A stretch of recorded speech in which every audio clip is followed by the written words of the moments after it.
Now just 3 days away from a potential school bus driver strike in Providence that could leave thousands of families scrambling to find safe transportation for their children to get to school. And today we caught up with both the bus drivers union and the bus company to find out what's at the center of the dispute and whether there's a chance it could be resolved in the next couple of days. Eyewitness News reporter Eric Halperin joins us now live with the latest from the Providence Mobile Newsroom.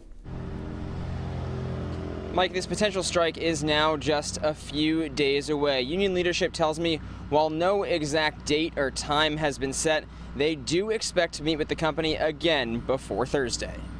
200 Providence bus drivers from the First Student Bus Yard could soon be going on strike. At the center of the contract dispute, the union wanting the drivers to be able to earn pensions, while instead the company is offering pay raises and increases in 401k matches. Teamsters Local 251 business agent Nick Williams says the union has sued First Student 3 times because the company didn't make good on 401k matches. First Student spokesperson Frank McMahon says those were administrative glitches that did not impact any Providence bus drivers and were corrected. It's a red herring. It was an issue that was not adjudicated. The resolution was resolved in a simple administrative fix. And things have gone on. Williams acknowledges his drivers were not impacted, but still doesn't have faith in the system. Trust is just gone from that whole system. The only way that they can guarantee their retirement, and that's all they're looking for, is a secure retirement, would be with that pension. However, according to the company, the pension program is underfunded by $3.6 billion. For a student, cannot at all be responsible for its employees and knowingly put them into a fund that's significantly underfunded. Williams says there is reason to believe the pension will rebound.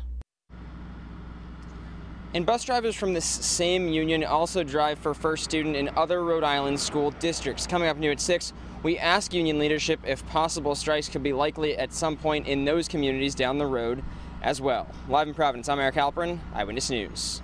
We continue tracking developing news tonight. We are just days away from a possible strike by Providence school bus drivers. Now, the big issue, drivers want to earn pensions, but the bus company First Student is offering 401k plans instead.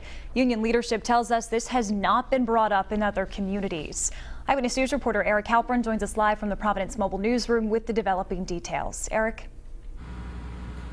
Caroline, First Student has bus drivers and buses in other communities outside of Providence, so we wanted to know if school bus driver strikes could be possible in those communities as well.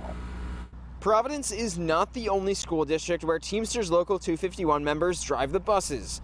According to the union, their drivers also work for First Student in Pawtucket, Coventry, Bristol-Warren, and Portsmouth. I don't think it's going to be that much of an issue in the other yards. Union business agent Nick Williams says for a number of reasons, strikes in those districts are not likely. Drivers in those communities are still working under contracts, and he says pension discussions have not come up with the groups outside of Providence. 9,000 students would have to find other ways to school Thursday if the 200 bus drivers do end up striking. The city plans to have police around the city checking stops to make sure kids are not waiting for buses that aren't coming. Mayor Lorza also says the bus monitors will be helping with pickup and dismissal at their respective schools. He expects more parents to be dropping off their kids and more students to be walking. That's part of the big logistics and operation that we need to navigate to make sure the inconvenience can be as minimized as possible for all of our residents. And union leadership tells me while an exact time and date has not yet been set, they are confident there will be another meeting with the company before Thursday. Live in Providence, I'm Eric Halperin, Eyewitness News.